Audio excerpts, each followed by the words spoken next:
Halo Sobat Bola Mania, kembali lagi di BRC Official. Ada kabar menarik nih mengenai rapor klub Jawa Timur di putaran kedua BRI Liga 1, Madura United dan Persik tukar nasib. Kompetisi BRI Liga 1 2022-23 telah memasuki pekan ke-30. Banyak cerita yang terjadi utamanya selepas jeda paruh musim, saat dimana kompetisi kasta tertinggi dipastikan lanjut tanpa degradasi. Walau perubahan regulasi itu sempat menjadi bola panas, pada akhirnya sepak bola tetap bergulir. Publik tetap bisa menikmati ketatnya persaingan. Sorotan utama tentu diarahkan ke pertarungan di papan atas. PSM Makassar, Persib Bandung dan Persija Jakarta terus berjibaku dari pekan ke pekan untuk merebut supremasi tertinggi musim ini, tetapi sejatinya, perkelahian itu tak hanya dimiliki ketiga tim tertata saja. Kompetisi tanpa degradasi bukan berarti kesempatan untuk berleha-leha. Setiap tim di bawahnya tetap baku hantam demi menjaga nama baik lambang di dada. Klub-klub asal Jawa Timur pun juga demikian. Mereka berusaha menjaga harga diri sebagai salah satu barometer utama sepak bola nasional. Lantas, bagaimana dengan performa mereka di putaran kedua BRI Liga 1? Apakah Arema FC, Madura United, Persik Kediri dan Persebaya Surabaya sanggup menjaga marwah Jawa Timur? Berikut ulasan selengkapnya. Arema FC kepayahan. Arema FC sepertinya tak bisa benar-benar bangkit selepas tragedi Kanjuruhan. Faktor non-teknis yang melanda membuat mereka tak bisa fokus lagi dalam berkompetisi, performa Johan Alfarisi dan kawan-kawan terus jeblok di putaran kedua ini. Dari 9 laga yang dilalui, mereka hanya sanggup mengumpulkan 7 poin. Satu strip lebih baik dari Rans Nusantara FC yang baru mendapatkan 2 poin, klub berjuluk Singo Edan tersebut terus menurun di papan klasemen.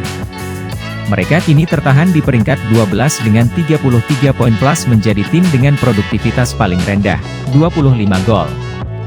Persebaya inkonsisten. Penampilan Persebaya Surabaya memang tak seburuk yang diperlihatkan Arema FC, tetapi sayangnya, demam inkonsistensi masih melanda tim termuda di kompetisi musim ini.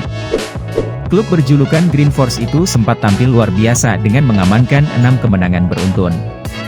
Tetapi di laga-laga berikutnya, mereka justru mulai akrab dengan kekalahan. Anak asuh Aji Santoso itu pun kesulitan naik lebih tinggi lagi. M. Alwi Salam dan kawan-kawan kini tertahan di peringkat ke-8 dengan catatan 38 poin dari 26 pertandingan yang telah dijalani. Madura United merosot tajam. Dari awalnya penantang juara, Madura United kini jadi tim yang mudah ditaklukkan. Catatan tak pernah menang di kandang sendiri sejak awal putaran kedua menjadi aib yang belum terhapuskan. Kekalahan beruntun dari Persib Bandung, Persebaya Surabaya dan Persis Solo merusak semangat juang tim. Fabio Lefundes pun menyerah mendongkrak motivasi Alberto Goncalves dan kawan-kawan. Namun, klub berjulukan Laskar Sapekerap itu masih berada di 6 besar klasemen. Mereka telah mengumpulkan 45 poin dari 29 pertandingan yang sudah dijalani. Persik Kediri luar biasa. Peningkatan terbesar diperlihatkan Persik Kediri di putaran kedua musim ini.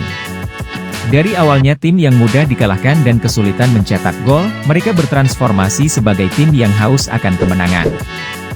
Bahkan andai kompetisi dimulai di putaran kedua, mereka akan berada di persaingan juara.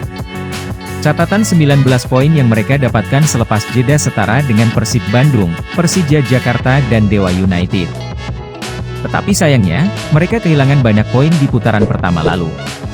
Alhasil, mereka harus puas berada di peringkat ke-15 dengan torehan 29 angka dari 28 laga yang sudah dijalani. Nah itu dia Sobat Bola Mania untuk update kabar kali ini, bagaimana pendapat kalian Sobat?